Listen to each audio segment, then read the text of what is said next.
2 años, para cada muestra invita a los artistas a que realicen alguna obra inédita en una técnica de grabado. Así hemos visto a varios de ustedes en alguna de las inauguraciones o visitándolas.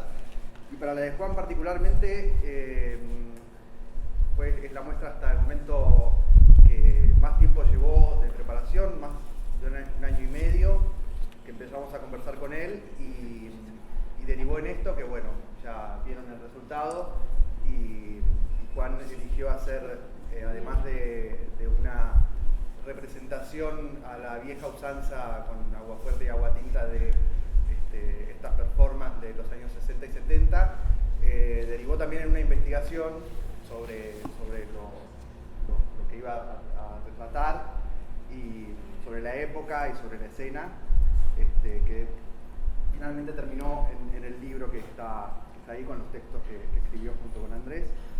Y bueno, a modo de celebración o para darle un marco un poco más teórico a esa investigación, decidimos hacer esta charla, no sé, debate, mesa redonda, conversación, como quieran llamarla. Así que les agradecemos a ustedes que han venido y a los que se acercaron acá a participar de la charla. Lucas Rubinich, Juan Reos, Andrés Aizikovic, Santiago Villanueva, Roberto Jacobi y Ana Longoni.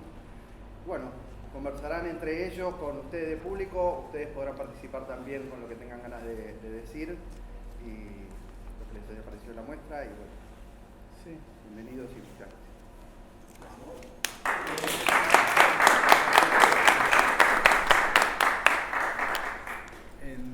Yo quería introducir primero un poquito, porque la idea esta de la juntada acá de todos nosotros para hablar fue idea mía, yo los convoqué y creo que me corresponde decir algo e inaugurar como esta charla. Primero yo quería agradecer a Atocha, porque Atocha, la galería, me apoyó en el proyecto, en todo sentido, en todo momento, y me acompañaron. A Andy, que escribimos los textos a dúo, a Diego Bugallo, que está ahí atrás, con quien hice las estampas, con quien estuve yendo al taller muchísimas horas y días trabajando, así que todos ellos, sin ellos, no era posible hacer esta muestra, este proyecto, este libro, y a ustedes que vinieron a charlar también. Gracias. Y yo quería como iniciar preguntando una cosita a todos, nada más. Pero hay algo que me pasaba cuando empecé a investigar las obras de los 60, puntualmente los 60, hay una sola obra que es de los 70 en la muestra, que es la idea de que los artistas que trabajaban no había una idea de hacer registro, ¿no? de conservar, de fotografiar, de filmar si podían filmar o lo que fuere, sino que directamente producían y esas obras quedaban o en la memoria o se olvidaban, y pareciera que eso es un motivo de que permanecieran también, justamente no registrarlas, porque quedan como una especie, o para mí me da la sensación como fantasmales, necesitan ser recordadas constantemente porque no hay nada que permita guardarlas en un cajón, es decir, ya fueron, están documentadas, pueden ser de alguna manera quizás olvidadas o recordadas cuando es necesario, hace falta una revisita constante y un poco me pasó a mí con esto, pensé en un momento decir, quizás toda esta muestra es una excusa para poder decir, ok, puedo hacerle un cierre, ¿no?, a toda esta época de la cual no tengo una idea visual, ¿no?, que me permite como cristalizarla en una imagen, quizás la tenga que hacer yo directamente para poder decir, podemos pasar a otra cosa, podemos pensar por fuera o poder pensar más ampliamente esta década. Pero tiene una presencia en el imaginario como de fantasma. Y me interesaba eso, me preguntaba, y también te quería preguntar a vos, Roberto, pero en general, ¿qué pensás o por qué esto se daba? ¿Por qué no había registro? ¿Qué tenían los artistas en esa época? Es que no era solamente los artistas, tampoco las galerías ni las instituciones, ¿no? Si vas a buscar los archivos de Ditela, no hay imágenes de las muestras de Ditela. No, así que hay un par de fotos de la entrada, ¿no? Un poco. Sí, muy poco material, algunas cosas sociales, más de personas, pero eso como se hace ahora con un fotógrafo de registro que se dedique a investigar las piezas fotográficamente de todos los ángulos. No lo había. había un artista que lo hiciese, por ejemplo, que dijese, sí, yo hago este registro, pienso que quizás mañana alguien pueda querer ver esta muestra? ¿Sabes que no? No, había fotos más sociales, las fotos no, las que hacían algunos fotógrafos que andaban por ahí hacían retratos, hacían fotos de grupos, exacto. Claro. No sé, la verdad que no me lo planteaba. Es una cosa que no se lo plantea ahora, como una gran carencia, una falta, ¿no es cierto? Y trata de interpretarlo, pero no te podría decir exactamente a ciencia cierta. Puedo tener una interpretación que seguramente va a ser la misma que la tuya o cualquiera, ¿no? Que no le damos importancia a las obras, ¿no? Era mucho más el hacerlas y pasar a la cosa siguiente. No había una idea de permanencia. Al porvenir de la obra. Era la obra en el momento, en el puro presente. Sí, tampoco pensabas en conservarla, pero tampoco no hay, las obras se fueron destruidas también, o sea, no es solo la que no hay foto, tampoco hay obra. Muchos artistas después se dedicaron, algunos de ellos, a reconstruir algunas piezas que se habían perdido también. Sí. Cuando llegó el momento de decir, ok, esto que pasó fue algo que tenía un valor más allá de lo que pensábamos en ese momento. Sí.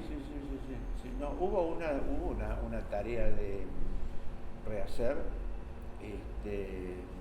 a veces con muy poco rigor, ¿no? Hechas así de cualquier manera. Pero sí, en el fondo yo creo que las instituciones tampoco creían que era muy interesante lo que hacíamos en términos de valor.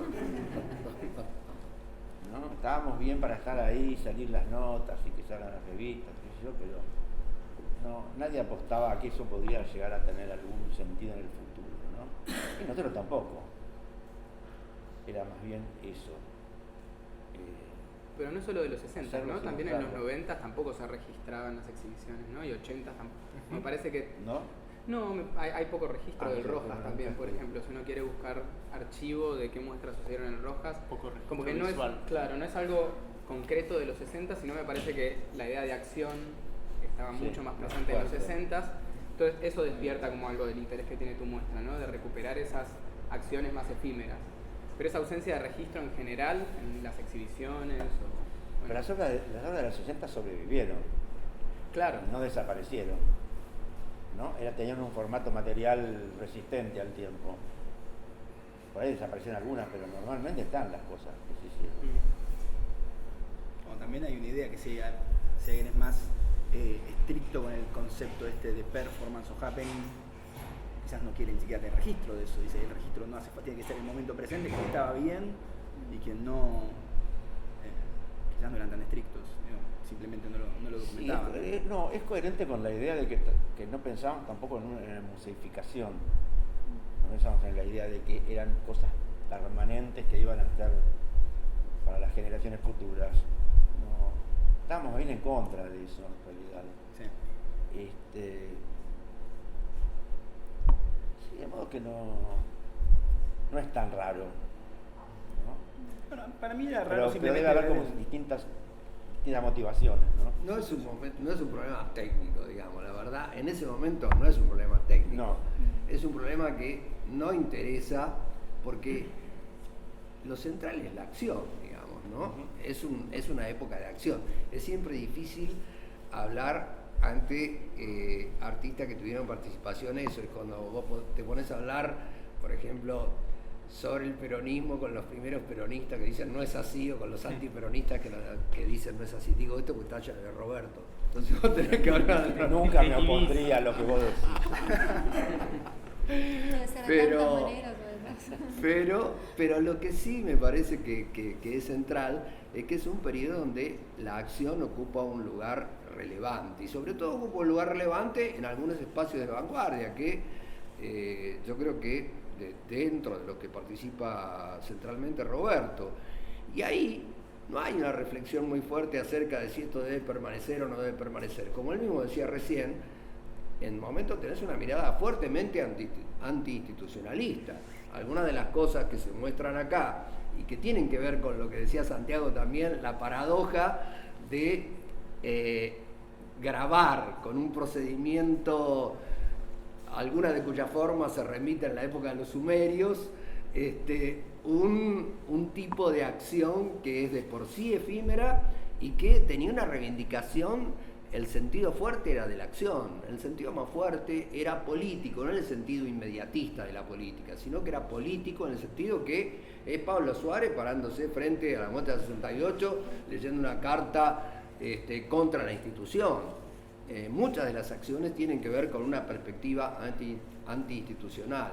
Y la reflexión en función del pasado, que preguntaba Juan, a mí me parece simpática porque... y yo creo que eso tiene que ver con su obra, que es interesante. Todo el mundo sabe que uno no puede recuperar el pasado en el sentido milimétrico al estilo Funes el Memorioso. Ahora, la selección de ese pasado siempre es problemática y es un problema político la selección de ese pasado. Y la manera que lo resuelve él a mí me parece muy simpática, ¿no? Creo que tiene que ver con una manera de decir, hay diversas formas de leer el pasado. Y el pasado se lee desordenadamente y sobre todo cuando tiene una función, cuando tiene un papel tan fuerte como tuvo la década de 60, que es una cosa que cuando es mítica, digamos, en algún sentido te oprime también esa dimensión. La dimensión mítica tiene un aspecto simpático, que uno se relaciona con ese pasado y lo puede resignificar, y tiene un aspecto que es opresivo, ¿viste?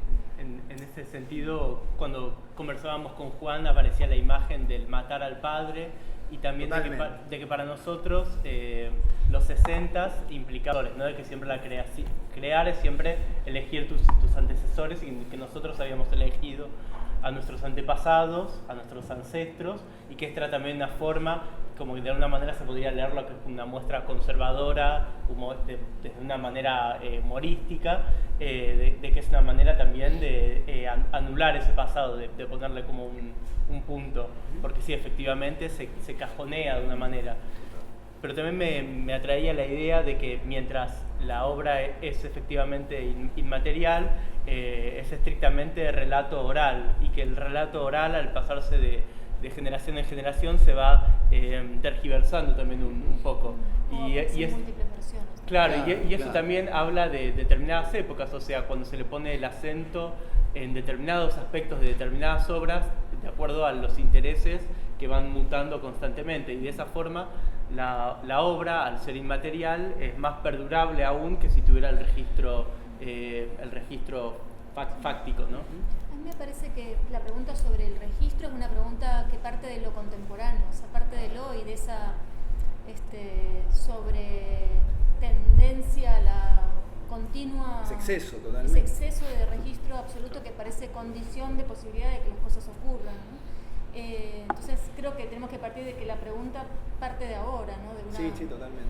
De un tipo de pregunta que antes quizás no se planteaban en esos términos, y me parece que la respuesta frente a esa falta de registro, o mejor dicho, incluso la falta de obra, porque la obra no existe, se perdió, o estaba condenada por sí misma, por su propio programa a desaparecer. Estoy pensando en el huevo de Peralta Ramos, por ejemplo, ¿no? Que ya no podía entrar por la puerta, pero tampoco podía salir, o sea, estaba condenado a ser Sí, que hoy es un demolido. monumento en la ciudad, ¿no? Como De con cemento, esa además. misma... No, y se reconstruye por todas partes del mundo. Para cada bienal vuelven a hacer el El huevo. huevo de Sí.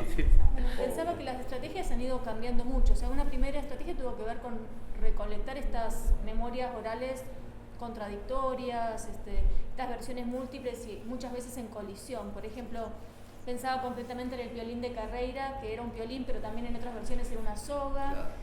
Que en algunas reconstrucciones, como la que hizo Margarita Pax en el Museo de Arte Moderno, estaba todo junto, como finalmente lo dibujaron en la muestra, y en las otras versiones, como la que encuentra Roberto, estaba en 3 partes distintas del Museo de Arte Moderno, o sea, estaba totalmente disociado, no podía... había un ejercicio, digamos, en la conciencia del espectador de unir las partes en una obra única, ¿no? Entonces también esas diferentes versiones hacen, me parece, a los modos en que la memoria no es Mira, hasta mi memoria unívoca, falló, porque ¿no? yo hice según el relato de Roberto y por ahí después me lo contó, pasaron los días, en realidad pasó un mes y pico, no sé cuándo empecé a hacer realmente el dibujo de Carreira, y por ahí lo reinterpreté distinto de vuelta, ¿viste? Todo lo que me habías dicho. No, que realmente era irregistrable en una Sí, sola imagen. en una sola imagen era imposible, salvo que hicieras, Claro. partieras la imagen en 3. Y pensaba cómo después esos relatos han dado lugar más contemporáneamente a estrategias que tienen que ver con esta suerte, de, si se quiere, de producir imágenes ficcionales en torno a eso, ¿no? Como encontrarle una vuelta de tuerca para, de golpe, digo, lo de Juan va claramente por allí, ¿no? Con un repertorio de imágenes de obras míticas, como decía recién, ¿no? Algunas de ellas también se cuela un relato ficcional 100%, digamos, que aparece dentro de esos mitos, que está súper interesante también para justamente exponer la condición ficcional de ese repertorio. Pero digo, en el medio también hubo intentos, como decía Roberto recién, de reconstruir fidedignamente, ¿no? Atado a los documentos, y pienso en experiencias que no fueron muy felices, ¿no? Como por ejemplo la reconstrucción que encaró Patricia Rizzo de Experiencia 68, que dejó un sabor bastante a poco, ¿no? Como que la sensación de muchos de los que estaban allí era, bueno, mejor hubiese sido para las obras que no se reconstruyeran, para que no, digamos, ese gran acontecimiento que fue Experiencia 68 no perdiera su magnitud en la reconstrucción. Bueno, se impone como memoria y permite eso, ¿no? De alguna manera decir, ok, fue esto, entonces la reconstrucción, claro. Confiamos, ¿no? Sí, totalmente. Yo no estuve cuando fue la Menezunda, pero también se reconstruyó, fue fue celebrado, no sé qué, pero... Y acá hay un doble juego entre reconstrucción y registro, me parece, ¿no? Sí. Porque vos haces un ejercicio de reconstrucción, pero ficcional y funciona a modo de registro, porque cuando ve uno la imagen de cada uno de los grabados, piensa como en una instantánea de ese. Entonces ahí habría un juego con un registro, pero de todos modos es una reconstrucción, que me parece que son dos puntos diferentes. Y por otro lado hay un juego de roles bastante más complejo, ¿no? Sobre todo por la técnica en la cual elegís trabajar. Y eso lo hablábamos el día que vimos la muestra, que parecen una serie de grabados que si uno lo ve de lejos podrían ser los artistas del pueblo, ¿no? Sí. Una obra de Vigo, de Velo. Entonces, pensar en ese rol cambia también completamente la dirección, porque uno podría pensar que son los artistas del pueblo imaginando qué iba a suceder en los años 60, ¿no? Como si cambia completamente el rol.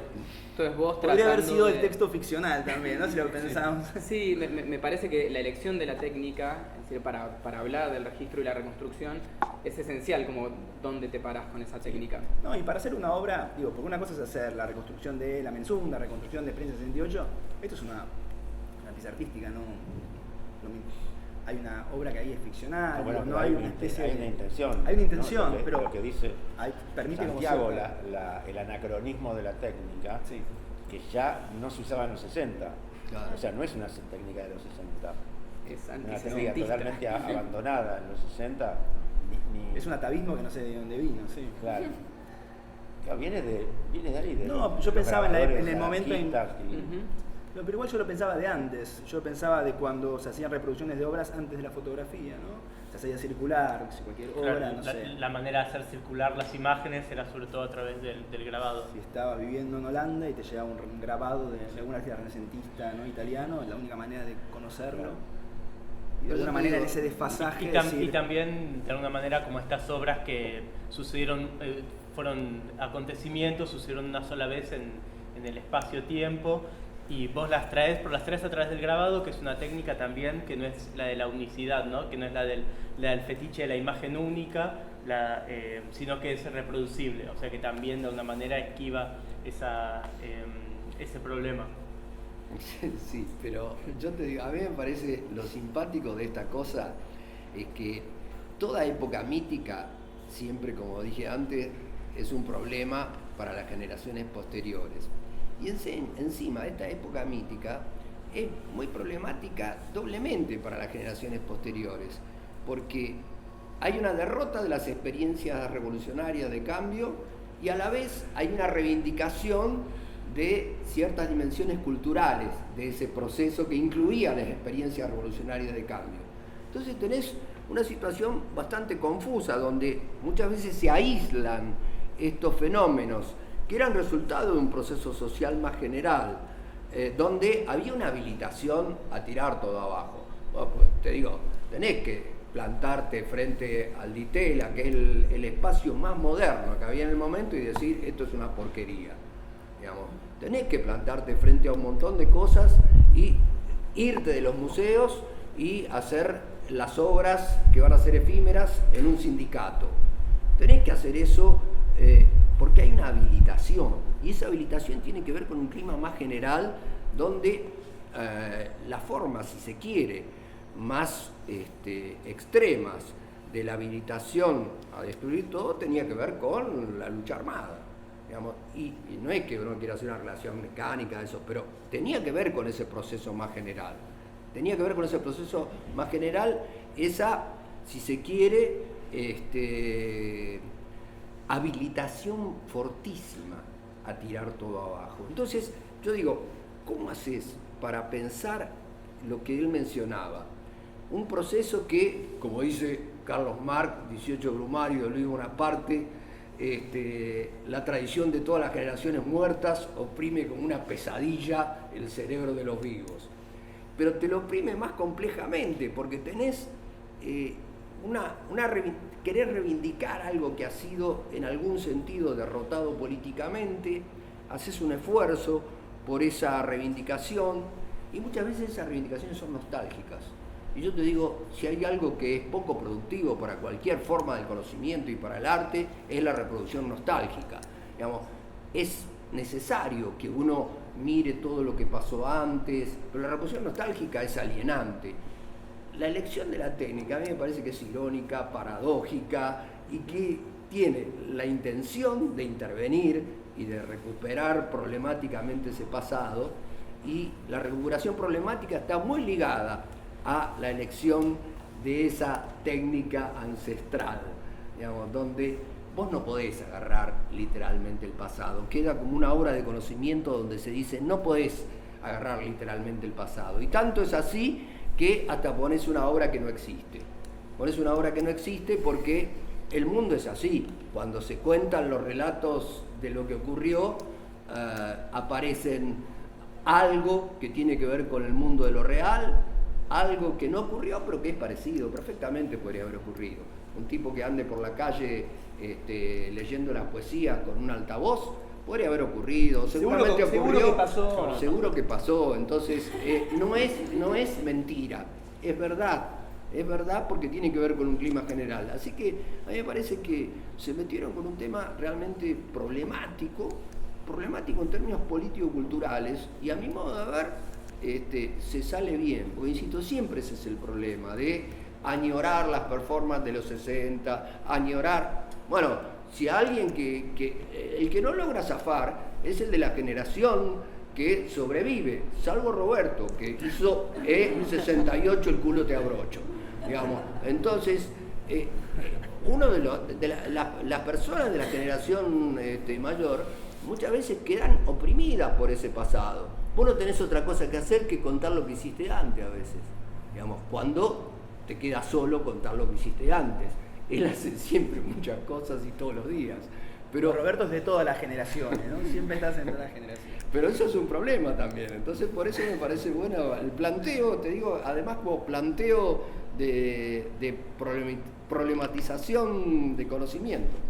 Me gustó. Pero también hay algo en la técnica que es algo que con Juan algunas veces conversamos, que nos interesa, que es desbaratar las linealidades temporales, ¿no? Y de que para nosotros como artistas revisar, hay algo de que la imagen y de que el relato historiográfico aplana y homogeniza toda la historia del arte, y de forma de que se te empieza a desdibujar qué viene antes y qué viene después, y de donde tipo el pasado puede ser el pasado más inmediato, de los 90, o sea, en nuestro estudio de la historia del arte, los 60s y los 90s de alguna forma se trastocan todo el tiempo. Sí. Es decir, el pasado, lo que está antes que nosotros. Lo que pasó la semana pasada ya es el pasado, y de alguna forma es casi los 60, los 90s y la semana pasada.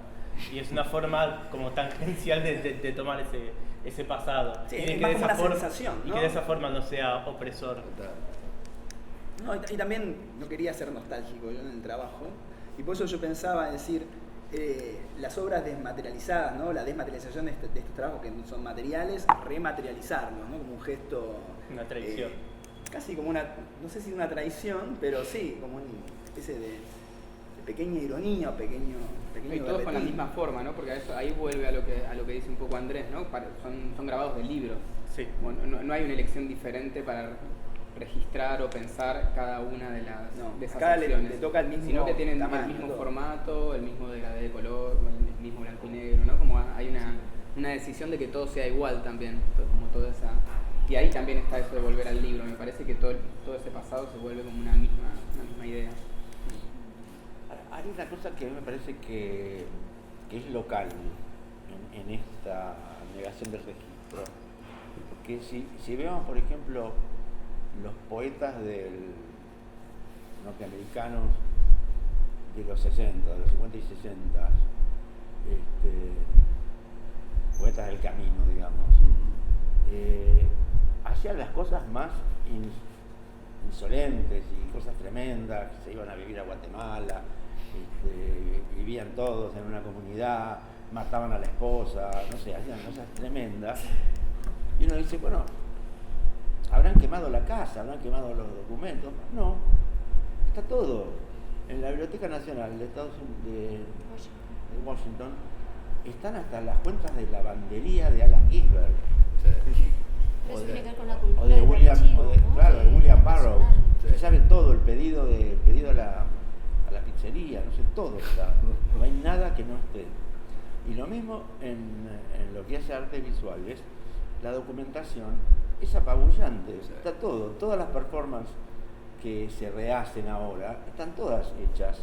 Las obras que eran, no sé, de Alan Capro de hielo, que vos decís, uy, era de hielo, no queda nada. No, está todo bien documentado, con muy buena fotografía, buena luz. No es lo mismo que acá. O sea, hay una peculiaridad de nuestra experiencia. Claro. Sí, pero yo diría que va más porque allá de es la como práctica un, artística, que tiene que ver con una falta de políticas de archivo y de cultura de archivo a nivel Argentina que excede el arte, me parece. Que es Allá hay como una idiosincrasia nacional de que se hace y se deshace y se vuelve a hacer como si no hubiera existido el pasado y como que siempre está insisto todo el mucho tiempo. con la idea de que acá la investigación es la que genera archivo, no es al revés, no es que uno tiene el archivo y va a investigar. Como pasa en Estados Unidos, uno va a la Getty y tiene el archivo completo de lo que quiera, no sé, o a Washington. Sí. Digo, acá es al revés, uno va generando de fragmentos, de relatos, de documentos guardados debajo de la cama, algo que empieza a ser un archivo en un proceso y que le va dando una materialidad precaria, efímera, incompleta, inacabada a esas historias, ¿no? Fíjate vos que este investigador que fue a estudiar el helicóptero de Mazota, lo fue a estudiar a la Getty. Sí, No de vino a Brown. Buenos Aires a estudiarlo. Sí, Eso es Bueno, también increíble. vino. ¿Qué? También vino, habla bueno, mucho con pero... vos también. Sí, bueno, pero... Sí. Lo Sí, financiaba la Getty, eso sí. Sí, pero estaba residiendo ahí. Sí. Algo le daría a todo ese archivo local. Sí, me parece que en esa misma línea, en línea y contrario, mencionaban a la Menezunda. Sí. ¿No? Tuvo la reconstrucción más grande hace muy poco, Sí. y cuando termina la exhibición, la Menezunda se dona al museo, ¿no? Ingresa a la colección del Museo de Arte Moderno, que actualmente ocupa más reservas que toda la colección completa del museo, ¿no? ¿Ah, sí? Para pensar Como un poco. espacio. En metro cuadrado. Claro, y que por otro lado se pensó desde que se hizo inicialmente que quede permanente, es decir, exhibida permanente Claro. en una sala, ¿no? Que gran parte del Pero museo... pero lo que está ocupando espacio en bodega es escenografía, en verdad, porque es la escenografía, Claro, es la pero reconstrucción. se decidió actual. guardar todo tal cual se Se reconstruyó. están guardando una escenografía, en verdad. Es ridículo. Sobre todo para que quede Guardar la reconstrucción. es un Guardar la- absurdo, es guardar un la absurdo escenografía. total. Se Pero me puede parece que volver a hacer- habilita otro problema también, ¿no? De pensar esa obra que duró menos de un mes, creo que duró la Menezunda montada en Ditela, como permanente en un museo que la adquiere por donación y que la piensa como permanente para siempre. La como algo- necesita como Claro. reliquia, digo, jugando un poco con la palabra Claro. de un mundo sin Sí. reliquias, que a mí me hizo mucho sentido, ¿no? Esa idea de, bueno, ¿qué significa estas no reliquias o estas sin reliquias que estás trabajando vos? Me parece que tiene que ver con un contra original, en el sentido más múltiple del término, o sea, es un múltiple primero, no es el original, no es la idea de un acceso a esa obra irreconstruible o irrepetible, y por otro lado tiene esa condición ficcional, ¿no? Que me parece de imaginación histórica, que me parece muy potente, ¿no? La idea de que el suceso realmente solo se puede reponer como imaginación histórica. Y pensaba en eso en contrapunto a esa tendencia también muy fuerte, digo, hablábamos recién de los archivos, bueno, Sueli Ronik habla de la fiebre de archivos contemporánea, ¿no? Cómo todas estas prácticas de los 60, de los 70, de los 80 cada vez se aproximan más a nuestro presente empiezan a ser claramente convertidas en reliquias, en fetiche. No solamente como memoria de esos sucesos irrepetibles y que además eran díscolos a ingresar a la historia del arte como obras, ¿no? Por todo lo que dijimos antes, sino además como valor de mercado.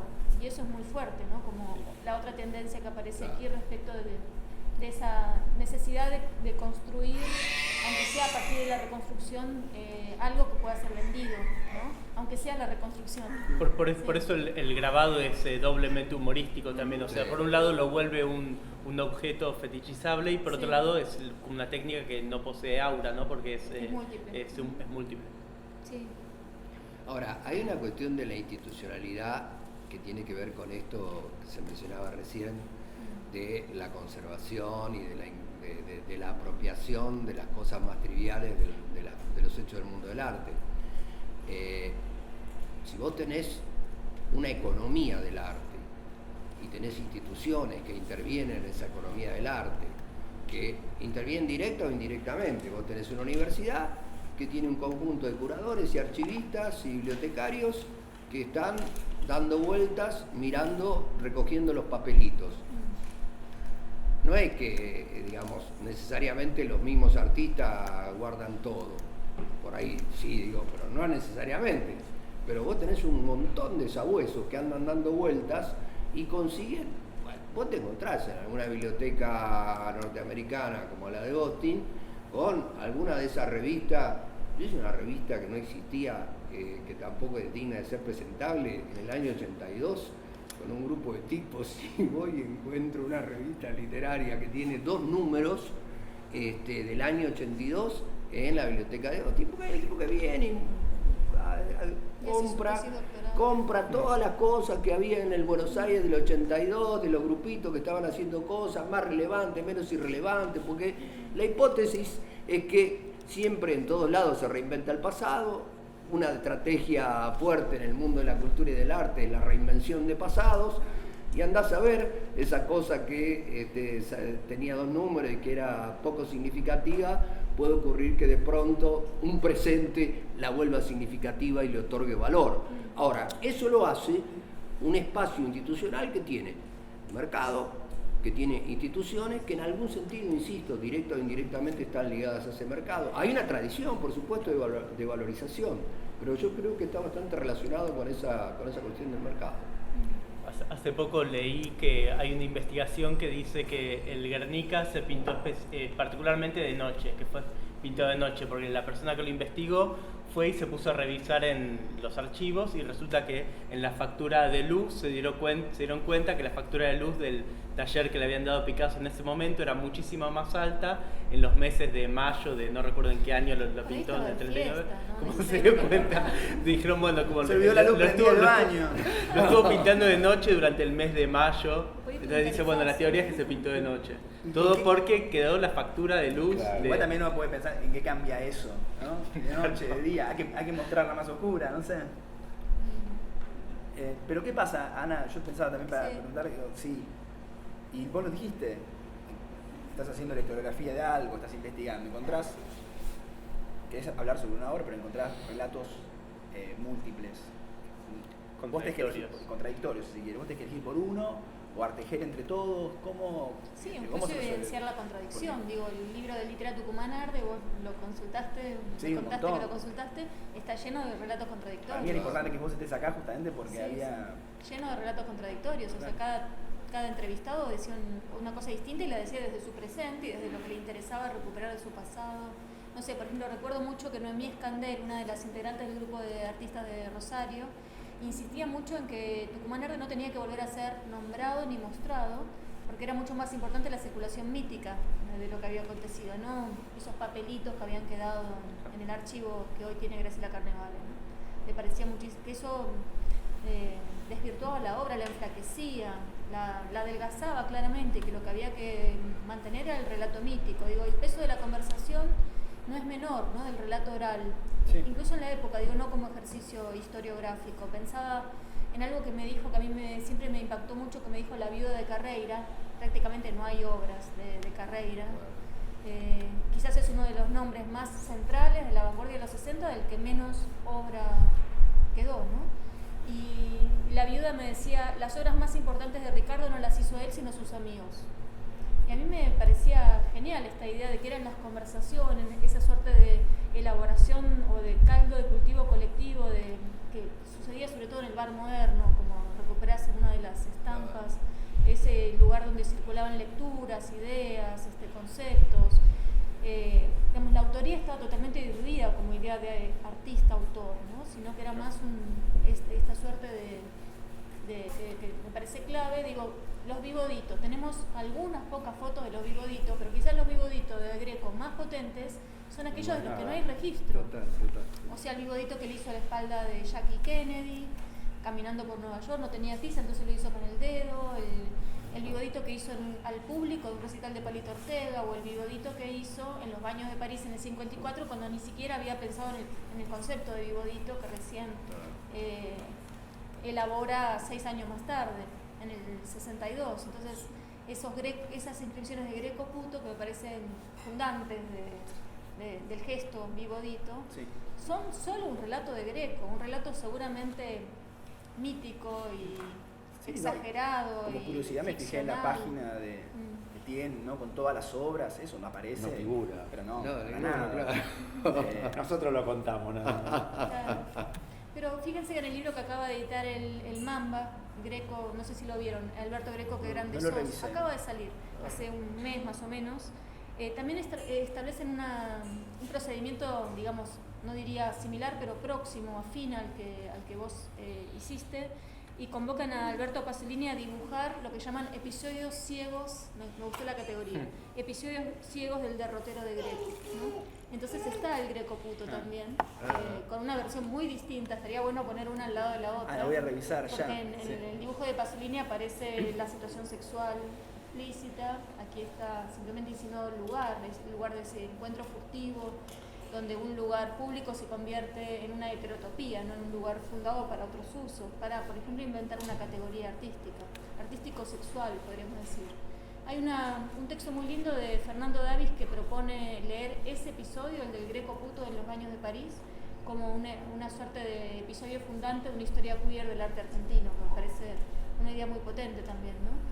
Esa idea de inscribir en un idioma ajeno, en un espacio usado heterotópicamente, no traduce la consigna, la pone en castellano, ¿no? Sí.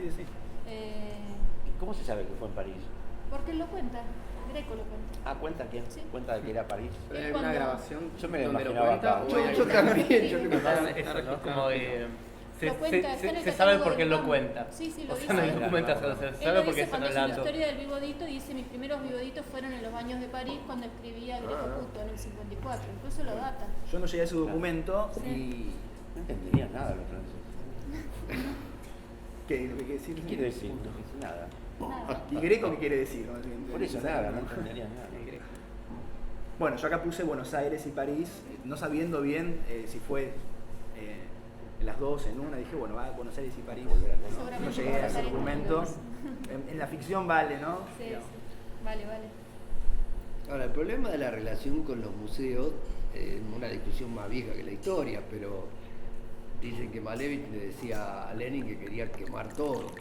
Y Lenin le decía, no, para un poquito, en ruso, ¿no?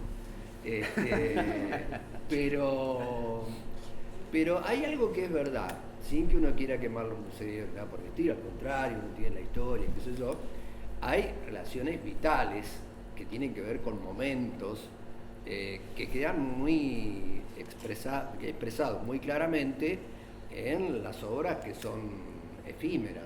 Entonces, tienen intensidad extraordinaria en el momento, a veces, en el momento de su realización. Tienen un sentido que está construido social y culturalmente en ese momento, el sentido ese, que uno lo puede leer ex post y puede analizarlo ex post, y me parece legítimo.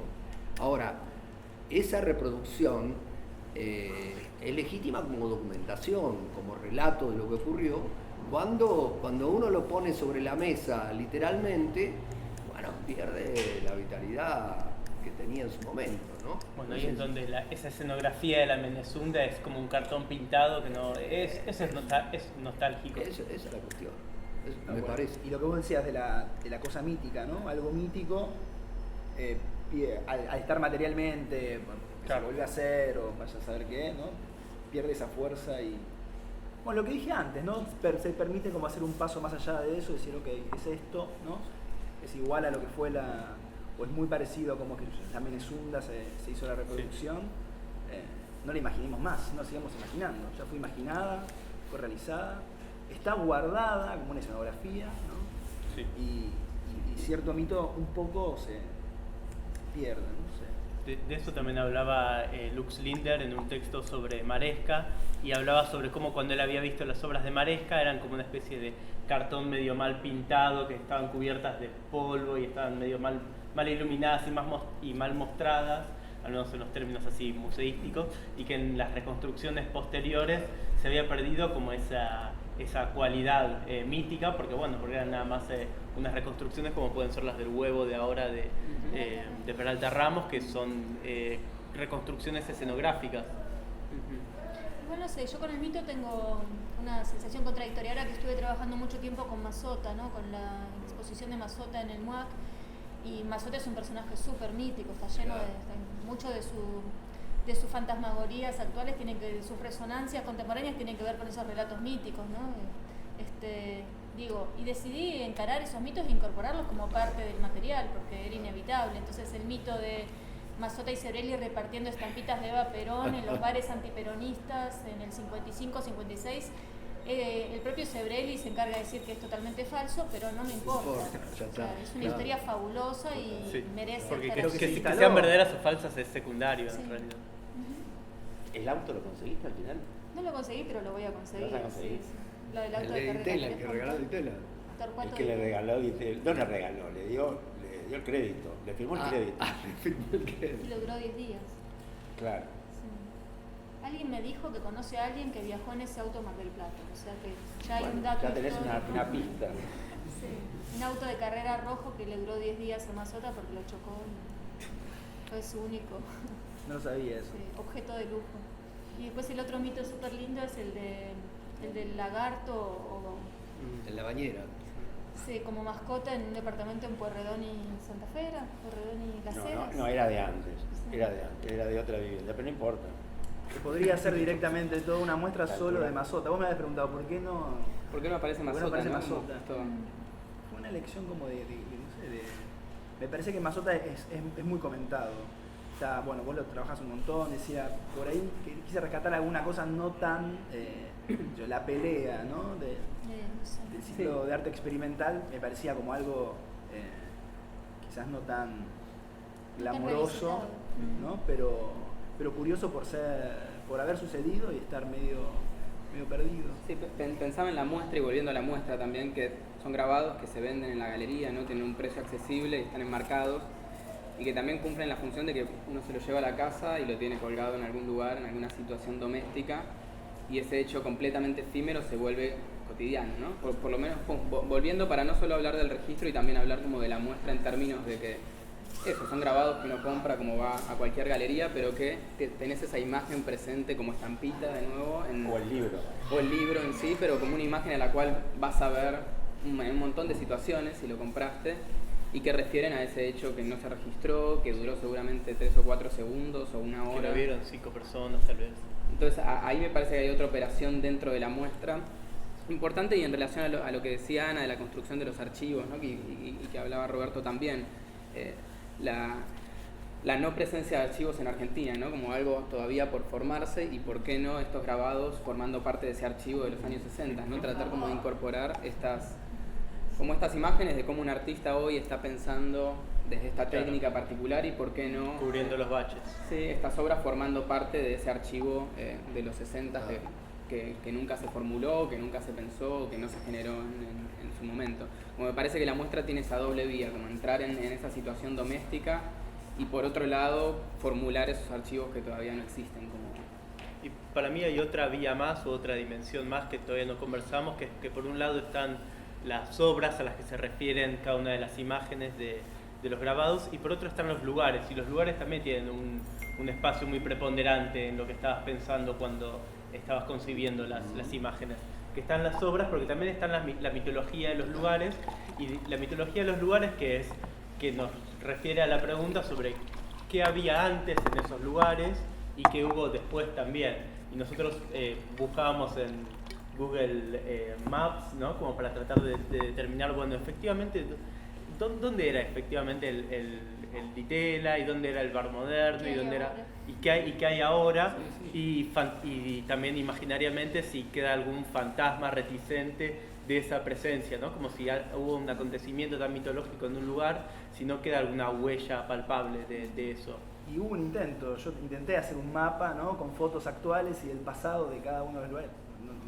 Falta trabajar en eso, me parece, directamente. Pero bueno, el texto del bar moderno fue en realidad basado un poco en una charla con Roberto por Messenger de Facebook. ¿Dónde estaba el bar moderno? ¿No? Y como él dice, por acá, ¿no? Bueno, después lo convertimos con él y lo convertimos en... Que te engañé, pero era en otra calle. ¿Me engañaste? No importa. Está el mapa que hizo Roberto de lo que se conocía como la zona de la manzana loca. Claro. Están señalados todos los lugares. No lo vi el mapa. Ese mapa igual me lo falsificaron, no es ¿Sí? ese que yo hice. Pero viste que es así. Todas las reconstrucciones son falsas. Pero es como una arqueología de la ciudad, ¿no? Porque estaba esa idea también que apareció en uno de los textos de que la ciudad es hojaldrada, ¿no? De que como que se va generando capas sedimenticias, tipo como en donde era el bar moderno, después fue un ciber y después fue un, no sé, un local de Nike y después fue otra cosa. Y como que todo se va pegando una capa encima de la otra, pero como si uno pudiera escarbar un poco, podría encontrar algún vestigio de ese espacio. De esa memoria. Bueno, el más divertido es el lugar del Ditela, Sí, que es el gran comercio de camperas. Camperas de De cuero. cuero, sí. Para turismo. Sí. Eso sí que era inesperado. Sobre todo más porque es un edificio, creo que debe ser de los primeros edificios hechos como tal, como espacio de arte contemporáneo, ¿no? Sí. Y la arquitectura... Cosa porque Claro, tenía que sí. tirarlo abajo. No, lo que seguro está funcionando y sigue existiendo y no tiene lugar, no tiene utilidad contemporánea, es la sala de audiovisual que está arriba de la fábrica de camperas, de una escalera, y luego ahí estaba la sala y después varias salas de ensayo. Estarán Eso todavía... eso tiene que estar porque aquí no hicieron nada. La maquinaria se la Salvo había que lo usen llevado- como depósito. Será el de campera. depósito de campera. Yo lo que Sacaron sé todas que- las sillas y... No, que las máquinas, que eran máquinas bastante sofisticadas para la época, se las llevaron al Centro Cultural Recoleta. Sí. Fernando Claro, Borrell. ahí. Tenía Bueno, ahora ya- hay una muestra en el Centro Kirchner, que todavía no la fui a ver, pero dice que es muy buena, donde exponen todo lo que tiene que ver con el centro de música del Ditela, Klein. que era el Clan, que es el menos conocido, el menos comentado, etcétera, pero fue el único que tenía capital, el único que tenía inversiones. Becarios. Tenía primero becarios de toda América Latina, con lo cual la influencia de lo que se hacía ahí es, digamos, la música contemporánea de América Latina está marcada por los becarios del Ditela, que bueno, son cada uno en su país, el músico contemporáneo. Y después porque invertían en equipamiento, porque la música electrónica era una cosa que costaba. Fabricaban una especie de computadoras muy raras.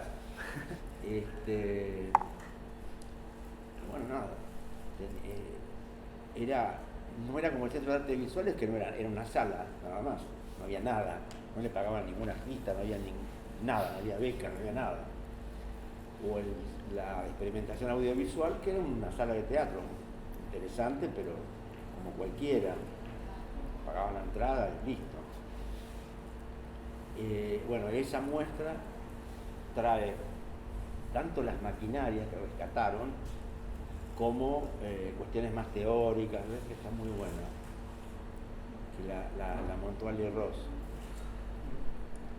Está súper. ¿Ya está ahora exhibida esa muestra? Sí, está ahora, ya debe estar por terminar. Una cosa que pensaba es que acá se dijo como una especie de ley, ¿no? Que los momentos fundacionales no tienen registro, ¿no? Digamos que los mitos de origen son justamente son orales. No sé si en todas partes es así, ¿no? Pero en mi experiencia, sí, es así. Sí. Es muy raro, nunca lo entendí por qué, pero por ejemplo, yo estuve en muchos momentos fundacionales, como saben, ¿no? Así que... La especialidad de la casa. Pero siempre pasa algo, ¿no? Buena frase. Porque yo intento de que se cortó la registre, luz. convoco, digo, traigan la cámara, pongan esto, y después nada, se velaron las fotos, Claro. se rompió la cámara. O sea, sería bueno cuando pasa eso. Vos ya sabés que puede estar por pasar Claro, algo. eso es lo Pero que es que me hay registro, consuela. buenísimo. Me consuela, digo, Pero hay que no, pensar bueno, todo bien. que se mitifican porque no hay registro justamente. Claro, Es condición de. sí. Pero es absurdo, no es así, pero pasa. Yo iba a tomar como un dogma, ayer empezar a no registrar nada ¿Sí? directamente. Claro, para ver si fundamos.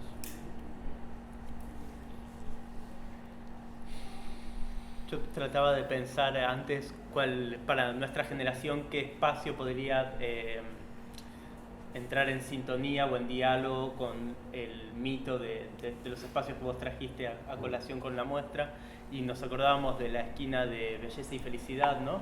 Que ahora se transformó después en una vidriería, pero que todavía tiene el letrero Vidrio, de sí, dice belleza. y felicidad, Sí. increíble. Bueno, acá en esta misma galería, otro mito, que estaba Turrito. No, Turrito, Claro. en el fondo.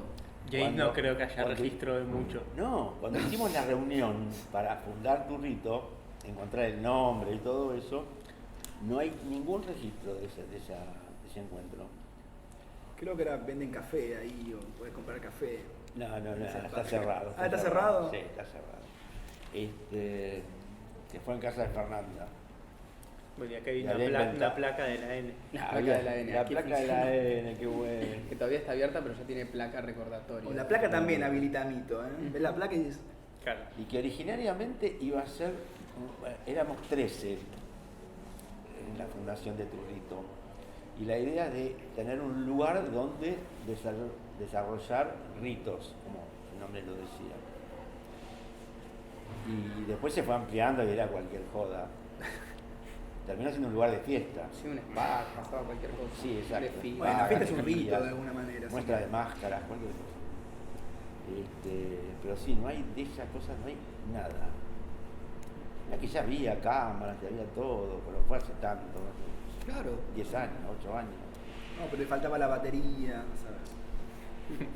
justo faltó.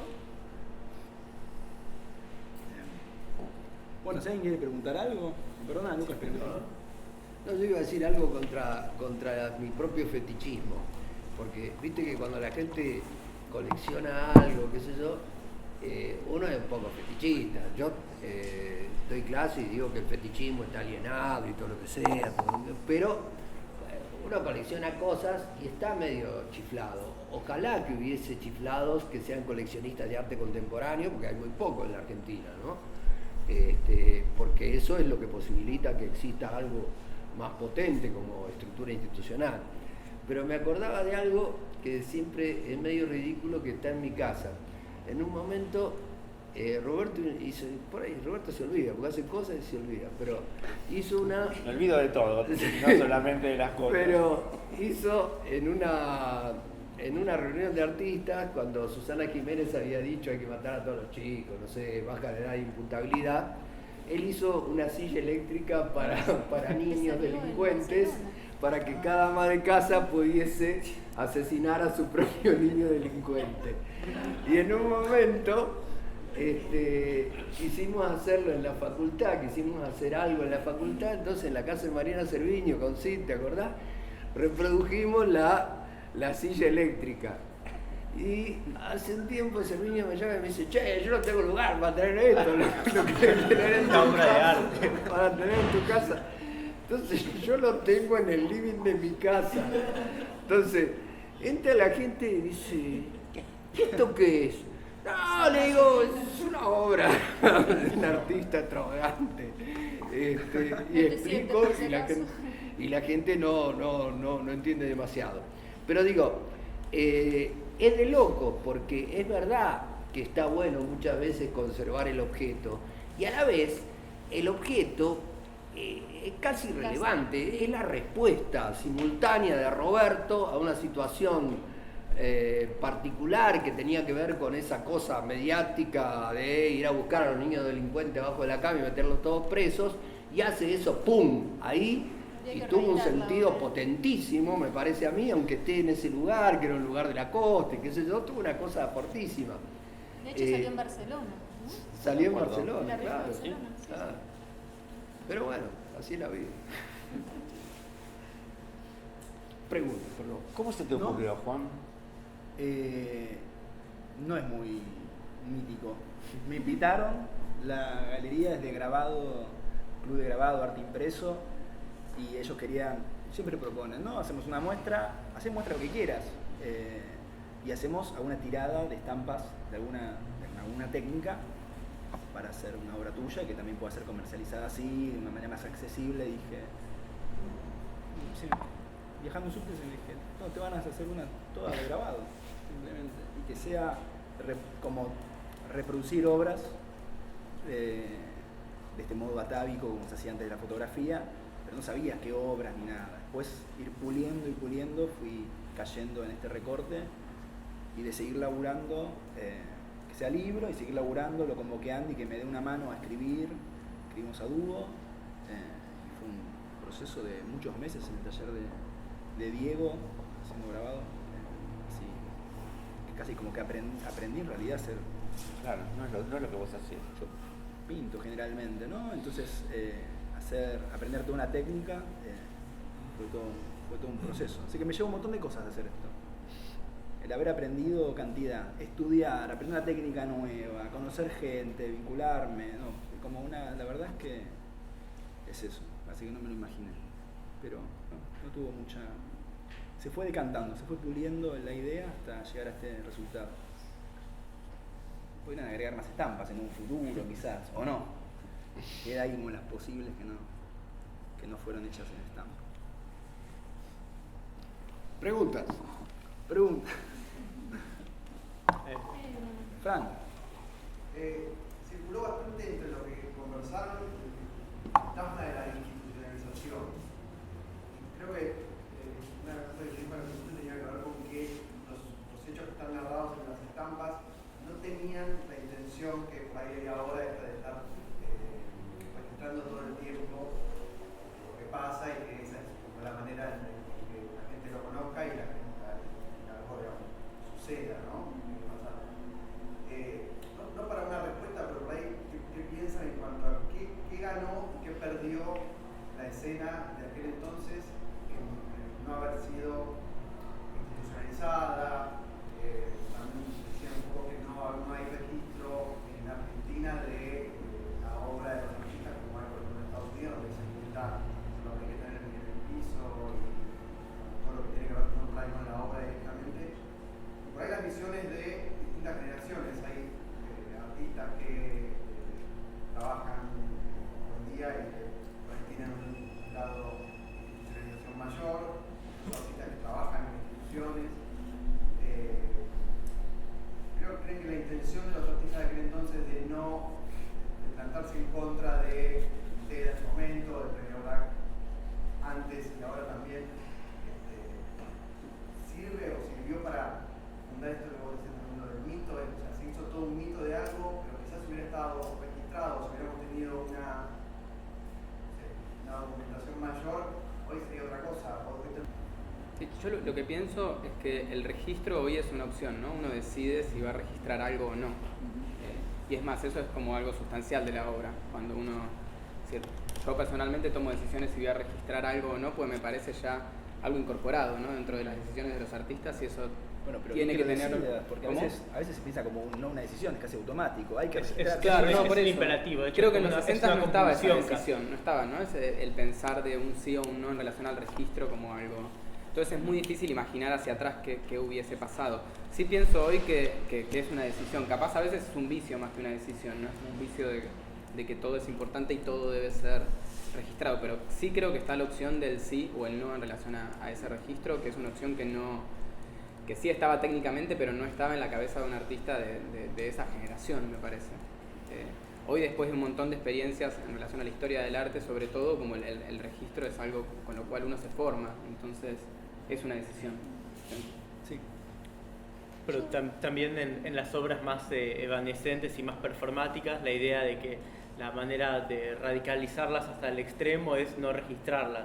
Y de esa, como si lo queremos leer de esa manera, los artistas de los 60 realmente lo radicalizaron, quizás de una manera fortuita o accidental, pero el hecho de que no exista ningún tipo de registro hace de que esas experiencias hayan sido aún más radicales que si tuviéramos hoy en día el ticket del bar moderno que tipificaba que aquella noche en el año 60 y pico se tomaron, no sé, una grapa y... Sí, porque va más allá del registro, ¿no? Como uno se dice, están las redes sociales, está Instagram, estamos acá reunidos, es una selfie, ¿no? Y eso puede ser un registro de un futuro, y no es el registro que el artista hace, a veces hay registros eso, fortuitos o casuales. Sí, en relación a la obra pienso que hay un montón de artistas que es constitutivo el registro, no yendo al caso extremo Tino Segal, ¿no? Que es como esencial la decisión de no registrar, y mismo participa de un circuito comercial enorme, existe un montón de galerías en el mundo, pero su decisión de no registrar es esencial y hace que se respete. Creo que la decisión de no registrar algo hoy es un esfuerzo mucho más grande que el registrar, como tener la decisión de no querer imágenes en relación a un hecho es un esfuerzo enorme, como prohibirle a alguien que saque una foto, que la suba a Facebook. Claro, por ejemplo te lo hacen otros. Porque también. ya está esa, claro, es algo que se escapa de las manos. Sí, totalmente. Yo creo que habría que ampliar un poco la noción de registro, porque creo que quizás no haya registro, pero sí hay documentos de muchas de estas prácticas, ¿no? Claro. O sea, está la carta de Pablo Suárez, está la carta. Sí, hay muchas notas de los incidentes del premio BRAC, que incluso encontramos las mariposas, los volantitos mariposa que arrojó el FATRAC en esa jornada, o sea, podría haber hasta un expediente judicial de cuando... ¿Qué te quería preguntar del BRAC? Las gacetillas de prensa que se emitieron, tanto de la CGT de los argentinos como del FATRAC, están, o sea, hay documentos, pero me parece que el documento no alcanza a reponer la intensidad del hecho, ese es el punto. Claro. Ahí por eso decía es clave, me parece ahí los relatos contradictorios, los relatos apasionados y entrecruzados, que le devuelven algo de carnadura al episodio. Pero me parece que tu pregunta iba más que nada al tema de la antiinstitucionalidad, o sea, parece que muchas de esas prácticas tenían que ver con una coyuntura de vertiginosa radicalización política y estética de estos artistas que optaron por abandonar la institución artística, no solo el Ditela, sino todas las instituciones y empezar a trabajar en la calle en un contexto de dictadura, estaban en medio de la dictadura de Onganía y después vincularse a la CGT de los argentinos y terminaron haciendo Tucumán Arde para después dejar el arte directamente y muchos de ellos pasar a la acción política. Digo, eso no se puede perder de vista porque también estamos como sacando de contexto ese itinerario vertiginoso si no lo pensamos en esa dinámica específica, ¿no? Que tuvo que ver con una trama de cuestiones no solo locales sino internacionales que hicieron que cargaron de sentido esa gesta, ¿no? Me parece. Pues ahí estaba pensando ahora que hay también el caso de que los registros reemplazan a la pieza, Sí, ¿no? Como es el caso famoso de la familia obrera. Claro. totalmente. Que lo que era un registro de una situación performática que era instantánea, de ahí en vivo, se convirtió en la obra, cosa que hoy, por ejemplo, todo el mundo piensa que la obra es marcada de esa la gente forma. piensa que esa es la Además, obra. está marcada en un tamaño gigante. Por eso, ¿no? por eso. El tamaño también hace que parezca que va más allá de Está Es como una museificada. tela de salón, casi. Fue el tamaño. una decisión, obviamente, no es Claro. una cosa que cayó del aire. Claro. Sí, pero es muy problemático cómo se muestra porque efectivamente la gente piensa que la foto es la Claro. obra y Sí, realmente... bueno, pero ese es un problema curatorial e institucional, ¿no? De que son los curadores que alientan esa estafa, ¿no? Que es del propio artista. ¿Qué? Que es Que una estafa del propio artista. es del propio artista, pero los otros pueden no permitirlo. Ujú. No tienen por qué comerse pescado podrido. Yo digo, es un problema O sea que institucional. esa obra de la que estamos hablando es una doble reproducción, ¿no? Porque primero es el autor que replica una obra de Mazzotta de un año anterior, 2 años antes. que era en la misma institución. Después él que la fotografía y la hace pasar por, no sé, ya Que es como que entra en siempre, otra siempre lo vuelve como en algo paródico casi. entra en ¿no? otra categoría ya, me parece. Como que en esas, como lo que se llama el reenactment, ¿no? Como que Sí. esas reconstrucciones Sí, siempre se amigo, vuelven bueno. paródicas, aunque no sea deliberado ese humor. Pero como que siempre tienen algo de lo paródico. Sí, pero porque para nunca se nosotros, puede reconstruir para ese- nosotros, pero digamos, es una obra canónica. Si vos preguntás en el ámbito historiográfico, curatorial, es una de las grandes obras de la década. ¿Qué va a ser? ¿Qué va a hacer?